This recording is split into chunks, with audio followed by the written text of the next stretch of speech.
All right. Andy Ruiz doubles, or is this triples down on he ain't going to the UK because it's a setup. He says this after Dillion, Whyte, and Eddie Hearn get busted, making a fight where they had popped dirty beforehand and not letting the opponent, Oscar Rivas, know. So let's talk about that in this video.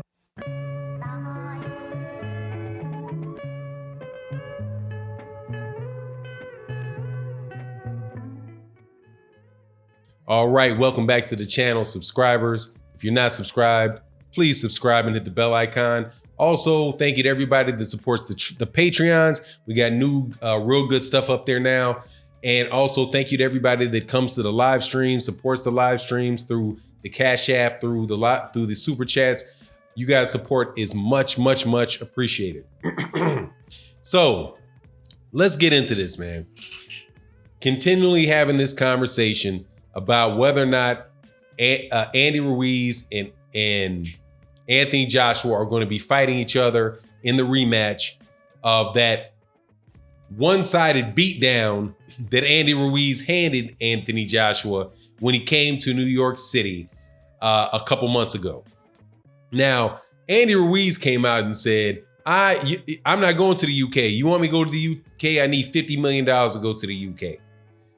Eddie Hearn has been posturing about how there's a rematch clause that says that Andy Ruiz has to go to where it is that they say. There's some confusion over whether or not Eddie Hearn said it had to be in the UK or it just has to be wherever it is that Eddie Hearn and Anthony Joshua say it is. Regardless, there's supposed to be some rematch clause that prevents Andy Ruiz from from having say-so over where Andy Ruiz defends his belts. So now we have a situation where Eddie Hearn and Dillion Whyte show why it is that Andy Ruiz doesn't want to go to the UK. Yesterday, and the date of this video is July 25th. It came out that Dillion Whyte had tested positive for performance-enhancing drugs, but yet the British Boxing Board of Control, Matchroom Boxing, and Dillion Whyte none of them informed Oscar Rivas that Dillion Whyte had tested positive for a banned substance. We don't know what the banned substance is at this point in time, whether it is a performance-enhancing drug, whether it was some type of stimulant, whether it was recreational. All we know is that Dillion Whyte showed up in that ring dang near 260 pounds with excellent endurance and with something in his system that wasn't supposed to be there. So Andy Ruiz, after hearing this, says, that's on his Twitter, says, I'm not going to the UK. It's a setup. Now, if y'all don't believe that it's a setup, I don't know what I can do to convince you that that's a setup. Matter of fact, I don't believe that anybody in the UK don't think it's a setup. I just think that the people who are fans of Matchroom Boxing and of Anthony Joshua just don't care that they're about to set him up. There's been multiple setups in Anthony Joshua fights, like ridiculously wide scorecards in the Joseph Parker fight, or referees, like the referee in the Dillion Whyte fight against Oscar Rivas that literally had his eyes set on Oscar Rivas the whole fight. It's like every once in a while, this referee in that Oscar Rivas fight would look over at Dillion Whyte, but the most part, he was watching Dillion Whyte intensely. And anytime Oscar Rivas got in close, or especially one time he got in close and Dillion Whyte put both of his hands on Oscar Rivas' head and pulled him in, the ref warned Oscar Rivas. We also know of the famous incident where Anthony Joshua was having little problems with Joseph Parker, and he called his own timeout, walked to the corner to get his tape wrapped, and the ref said nothing about it. Joseph Parker should have been able to run up there and punch him in the head. Also, that the referee, anytime Joseph Parker came anywhere near Anthony Joshua, The referee broke the fight up and pushed him back out at distance to make sure that he didn't give Dillion Whyte any of that body work. And if Andy Ruiz goes to the UK, he's going to get that treatment and then some. Now, the question is, though, the performance-enhancing drugs, I can't say it's a performance-enhancing drugs because at this point, I don't know. So we're going to keep it 100%. We're going to keep it 100 and say what it is that we know. This banned substance that he's on. Do you think that if he was on a banned substance, if he had tested positive if his A sample had come in dirty in Nevada, that Nevada would have said, yeah, let's just let him fight.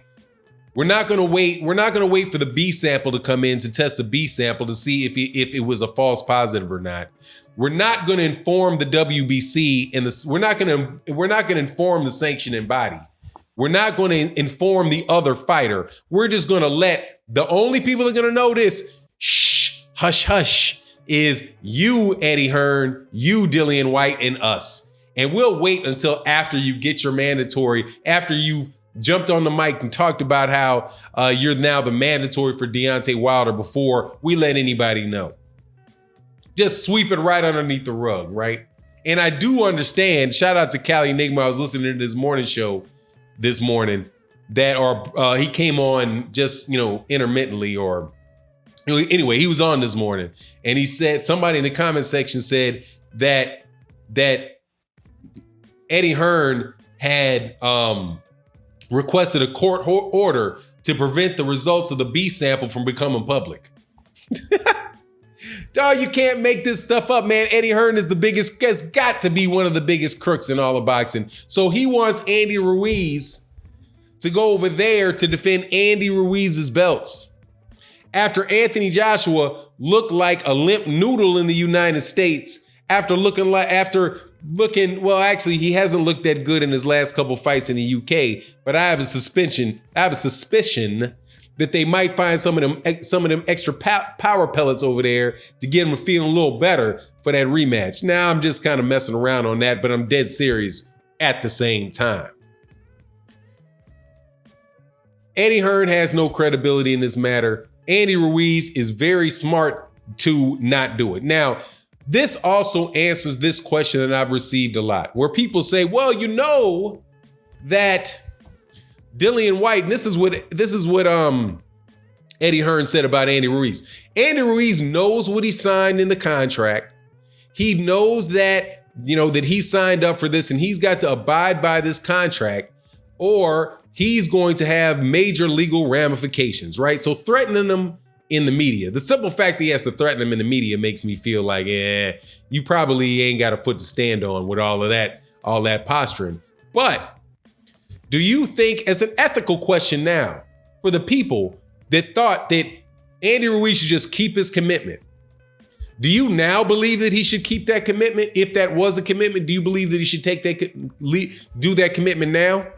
Now that he knows that he's dealing with somebody that would cover up a failed drug test, he's supposed to go and keep his word to somebody that is notorious in not keeping his, because that is a violation of the trust between Matchroom Boxing, Dillion Whyte, and Oscar Rivas, because Eddie Hearn allowed a Matchroom boxer who he knew had failed a performance enhancing, who had failed been tested positive for a substance that was banned, did not tell the opponent, but let that opponent get into that fight. Don't you think that it was a reasonable expectation that Dillion Whyte, for Oscar Rivas, that he wouldn't be going in to the ring with somebody that was on performance enhancing drugs? Do you think that Andy Ruiz should now just assume that everything's up on the straight and narrow and just keep your word, go in there and get cheated? It's a setup. Now, I also find very interesting that Dillion, two Matchroom fighters who have tested positive for performance enhancing drugs, pointed the finger at Anthony Joshua for getting therapeutic use exemptions for testosterone replacement. Dillion Whyte said it. So did Jarrell Big Baby Miller. What is it about matchroom fighters, matchroom heavyweights, that make them feel like they will point a finger at Anthony Joshua for doing performance-enhancing drugs while they're on performance-enhancing drugs themselves? Maybe they know something. Maybe they know something. Maybe inside of that match room, people are talking. They know AJ is doping, and they feel like they've got to do something to stay on par. That's how I see it. And I don't think that Andy Ruiz should have to be in a situation where he's wondering whether that's the case or not.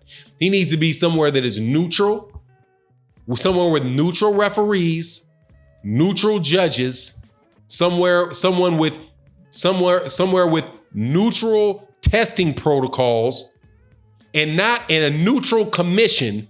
Because you know the British Boxing Board of Control probably gets a lot of fees paid to it by Matchroom Boxing and Dillion Whyte's fight and Anthony, and through Anthony Joshua fights and through the fights that they're putting out there.